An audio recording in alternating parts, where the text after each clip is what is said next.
ప్రభునందు ప్రియ దేవుని బిడ్డలారా, ఈ ఉదయకాల సమయం అనుదిన ప్రార్థన కార్యక్రమాన్ని బట్టి ప్రత్యేకమైన వందనాలు తెలియజేస్తున్నాం. బాగున్నారా?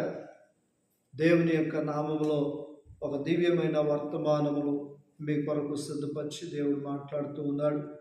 మరి ఉదయం లేచి ప్రార్థన చేసుకుంటున్నారా?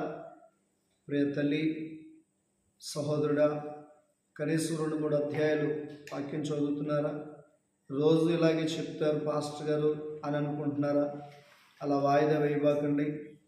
ప్రభు మీకు తోడుగా ఉన్నాడు కనుక ప్రభు కృప తోడుగా ఉన్నంత వరకు బైబిల్ చదవండి.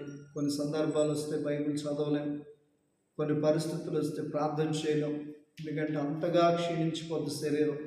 కనుక ఆరోగ్యం ఉన్నప్పుడే చక్కగా సిద్ధపడి ఆత్మీయంగా ఎదగండి.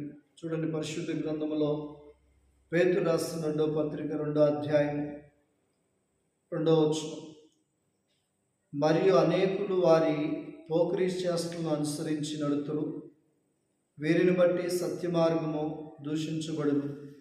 ఏం జరిగిద్దని పేతురు గారు చెప్తున్నారు? మరియు అనేకులు వారి పోకిరీ శాస్త్రంను అనుసరించి నడుతారు. చాలామంది వారి పోకిరీ చేష్టలను బట్టి నడుస్తారంట. ఎవరు పోకిరీ చేష్టలు అని అంటే పైన రాశాడు, అబద్ధ ప్రవక్తలు, అలాగే అబద్ధ బోధకులు. వారి యొక్క పోకిరీ చేష్టలో వారికి విధానం ఎలా ఉంటుందంటే వేరుగా ఉంటుంది. చూడండి, ఇప్పుడు చూస్తున్న వాక్య బోధన కానీ వాక్య పరిస్థితులు కానీ ఆనాడు అపోస్తులు కనపడలా.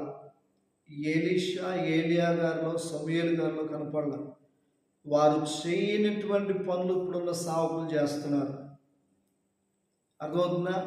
వాళ్ళు చేస్తున్నారు కనుక వారిని బట్టి పేతురు గారు అంటాడు, మరియు అనేకులు వారి పోకిరీ చేష్టలను అనుసరించి నడుతులు, వీరిని బట్టి సత్య మార్గము దూషించబడును.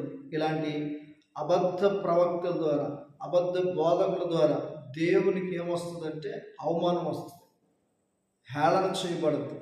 ఇంచుమించు చాలా మటుకు మీకు తెలుస్తూ ఉన్నాయి. నేనైతే చెప్పను, కానీ చాలామందిని అపవాది వాడుకుంటున్నాడు. అబద్ధ బోధకులుగా, అబద్ధ ప్రవక్తలుగా మార్చేస్తున్నారు.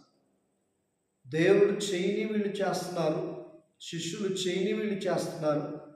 వీళ్ళకి వీరే అంటే ఏం చేస్తున్నారంటే దేవుణ్ణి పక్కన పెట్టి వీళ్ళు ఘనత తెచ్చుకుంటున్నారు. ఈ ప్రజలు కూడా ఏమైపోయారంటే, అయ్యో దేవుడిని మర్చి మా సావుకుడు మహిమ తెచ్చుకున్నాడు ఏంటనే గ్రహింపు వీళ్ళకే లేదు. ఈరోజు ఈ వర్తమానం వింటున్న ప్రియ చెల్లి, ఇక్కడ అదే వారు చూడండి, మరియు అనేకులు వారి పోకిరీ చేష్టలంట అనుసరించి నడుతారు, వీరిని బట్టి సత్య మార్గము దూషించబడును. పై వచనం చదివితే, మరియు అబద్ధ ప్రవక్తలు ప్రజలలో ఉండిరి. ఎక్కడున్నారంటే అబద్ధ ప్రవక్తలు ప్రజల్లోనే ఉన్నారంట. అటువలన మీలోనూ అబద్ధ బోధకులుందురు. అబద్ధ ప్రవక్తలు, అబద్ధ బోధకులు, వీరు తమను కొనిన ప్రభువుని కూడా విసర్జించచ్చు. అసలు దేవుణ్ణే విసర్జిస్తారండి ఈ ప్రవక్తలు, ఈ బోధకులు. దేవుణ్ణే ప్రక్కన పెట్టి తమకు తామే శీఘ్రముగా నాశనమును కలుగజేసుకొనొచ్చు, నాశనకరమగు భిన్నాభిప్రాయాలను రహస్యముగా బోధించుదు. అంటే రహస్యంగా బోధిస్తారంట నాశనకరమైన భిన్నాభిప్రాయాలు. రహస్యంగా ఎందుకు అంటే నువ్వు చేసే బోధ కరెక్ట్ కాదు కనుక నాశనకరమైన భిన్నాభిప్రాయాలు రహస్యంగా బోధించుదురు. అంటే ఇలాంటి వారికి మీరు జాగ్రత్తగా ఉండనని పేతురు గారు చెప్తున్నారు. కనుక అన్ని బోధలు ఒకటి కాదు, అన్ని కూరలు ఒకటి కాదు, అన్ని ఆహారాలు ఒకటి కాదు. కనుక ఈ భయంకరమైన దినాల్లో నువ్వు నాశనం అవ్వకుండా ఉండటం కొరకు దేవుని బోధ అంటే అపోస్తుల బోధలోను, అపోస్తుల పరిచర్యలను, అపోస్తుల రొట్టె విరుచుట్టులో నువ్వు ఉండాలి అని ప్రభువు కోరుకుంటున్నాడు. కనుక అట్టి జ్ఞానం మనందరికీ దయచేయను గాక. ప్రార్థన చేసుకుందాం. పరిశుద్ధుడా, తప్పిపోవటానికి అబద్ధ బోధకులు, అబద్ధ ప్రవక్తలు లేపబడుతూ ఉన్నారు. వారి ద్వారా చాలామంది నశించిపోతున్నారు. అలాంటి వారి చేతిలో పడిపోకుండా నిజంగా నీ వైపు తిరిగి నేను స్తుతించి మంచి జ్ఞానము కలిగిన, భక్తి కలిగి జీవించడానికి సహాయం చేయండి. వారంతా మిమ్మల్నే అయ్యా ప్రక్కన పెడతారంట.